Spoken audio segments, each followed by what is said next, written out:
নমস্কার বন্ধুরা, ঝর্ণার শখের ছাদ বাগানে আপনাদের সকলকে স্বাগত।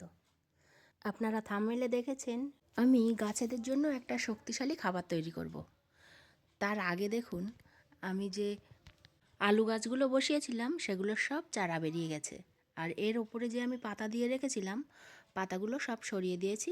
এবার অল্প অল্প করে একটু জল দিয়ে দেব। জলটা বেশি দেব না, শুধু ওপরের মাটিটা একটু ভিজবে, এরকমভাবেই জলগুলো আমি দিয়ে দিচ্ছি। বেশি জল দিলে আলুগুলো পচে যেতে পারে, তার জন্য খুব কম জল দিতে হবে। এদিকে সেই আলুগুলো বসানোর পরে যে পাতা দিয়েছিলাম সেই পাতাগুলো একটা বস্তাবন্দি করে নিলাম। বস্তার মধ্যে সমস্ত গার্ডেন ওয়েস্ট জড়ো করে প্রায় এক বস্তা করে ফেলেছি। আর এই পাশে একটা নয়নতারা গাছ আছে, এটাকেও তুলে দিলাম। এখন আর খুব একটা ফুল হচ্ছে না, গাছে ডালপালা ভর্তি হয়ে গেছে। নতুন করে আবার লাগাবো। পুরনো গাছটা তুলে দিলাম, দিয়ে বস্তার মধ্যে দিয়ে দিলাম। এখন আর গার্ডেন ওয়েস্টের জন্য ছাদ নোংরা হয় না, সঙ্গে সঙ্গেই বস্তাবন্দি করে ফেলি। আর বস্তা ভর্তি হয়ে গেলে গাছ লাগিয়ে ফেলি। এর উপরে আমি এবার কিছুটা মাটি দিয়ে দিলাম।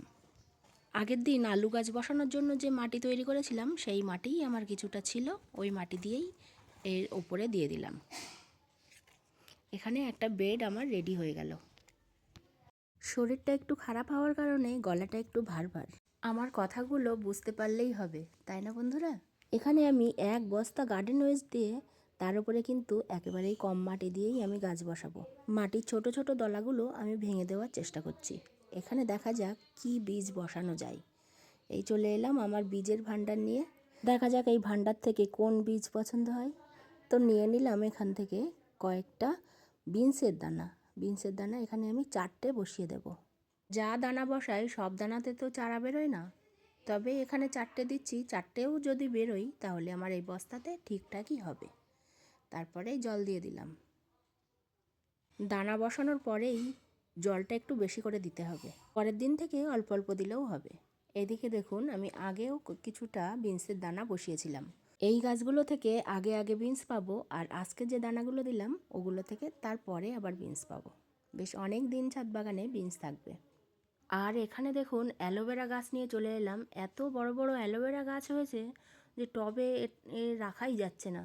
তো আমি ভাবলাম বড় বড় গাছগুলো সব তুলে দিই, আর ছোট চারাগুলো আবার ভালো করে বসিয়ে দেব। তো বড় গাছগুলো ফেলে না দিয়ে গাছেদের জন্য একটু খাবার তৈরি করব। তার জন্য পাতাগুলো ছোট ছোট করে কেটে নিয়ে আমি জলে ভিজিয়ে দেব। 2 দিন জলে ভিজিয়ে রাখবো এই পাতাগুলো। 2 দিন পরে তৈরি হবে এই শক্তিশালী খাবারটা। অ্যালোভেরা গাছ একটা লাগালেই সারা ছাদ বাগান ভর্তি হয়ে যায়। আমার ছাদ বাগানে তো প্রচুর অ্যালোভেরা গাছ হয়েছে। তো আমি এখন আর ভাবছি অত অ্যালোভেরা গাছ ছাদ বাগানে রাখবো না। বড় বড়গুলো খাবার হিসাবে দিয়ে দেবো গাছেদের, আর ছোটোগুলো আবার নতুন করে তৈরি হবে। অ্যালোভেরার পাতাগুলো ভিজিয়ে রেখেছিলাম 2 দিন। এবার দেখুন, ছাদ বাগানে এসে সেই শক্তিশালী খাবারটা তৈরি করব। নিয়ে নিলাম একটু সরিষার খোল আর প্লেন জল, আর সেই সঙ্গে দিয়ে দেবো এই অ্যালোভেরার ভেজানো জল। প্রথমে জলটা একটু ঘুলিয়ে নিলাম। এবার দেখুন, 2 দিন পরে জলের কালারটা একেবারেই সবুজ মতো হয়ে গেছে। এই জলটা আমি দিয়ে দেবো সরিষার খোল ভেজানো তরল সারের মধ্যে। এবার একসঙ্গে মিশিয়ে দিয়ে দেবো গাছে। এই দেখুন, আমার চন্দ্রমল্লিকা গাছগুলোর সব ফুল চলে এসছে। এখানেই আমি ওই শক্তিশালী খাবারটা দিয়ে দেব। ওই খাবারটা আপনারা ছাদ বাগানের সমস্ত গাছে দিতে পারেন। ফুল, ফল, সবজি সব গাছেই দেওয়া যাবে।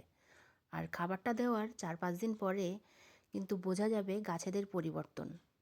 যেহেতু ফুল গাছগুলোতে এখন কুঁড়ি চলে এসছে, ফুল হতে শুরু হচ্ছে, এখন এদের একটু খাবার দেওয়া খুবই দরকার। তাহলে ফুলগুলোও খুব ভালো বড় হবে। আমার এই ভিডিওটা যারা শেষ পর্যন্ত দেখলেন তাদেরকে অসংখ্য ধন্যবাদ। আপনারা সবাই খুব ভালো থাকবেন, সুস্থ থাকবেন। আজকের মতো এটুকুই।